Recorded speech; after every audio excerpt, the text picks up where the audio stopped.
Hello friends, welcome to a new session on Class 11 Maths. In this session, we will learn chapter number 1, Sets. Before starting this chapter, let us learn some of the fundamentals, like number systems, which we require in this chapter.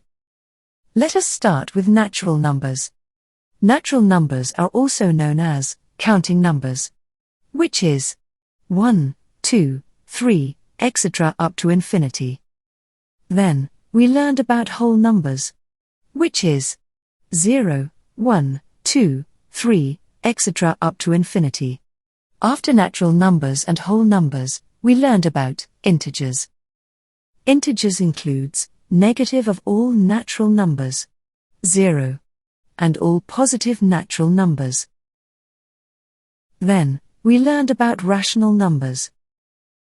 It is defined as any number in the form p by q, where q not equal to 0. Examples for rational numbers are 7 by 3, 5 by 2. We also learned about irrational numbers. Irrational numbers are any number that cannot be written as a simple fraction. An example for an irrational number is root 3. Finally, we learned about real numbers. Real numbers is the biggest number system, compared to the above number systems. It consists of all the rational numbers, and all irrational numbers. We also learned about some special numbers, such as prime numbers. Prime numbers are positive integers having only two factors, 1 and the integer itself. This means, prime numbers are integers which are positive, and they will have only two factors.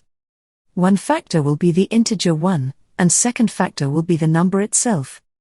Examples for prime numbers are 2, 3, 5, 7, 11, etc. Composite numbers. Composite numbers are the natural numbers, other than prime numbers. It must be noted that 1 is neither a prime number, nor a composite number. These are the fundamentals that we require for this chapter.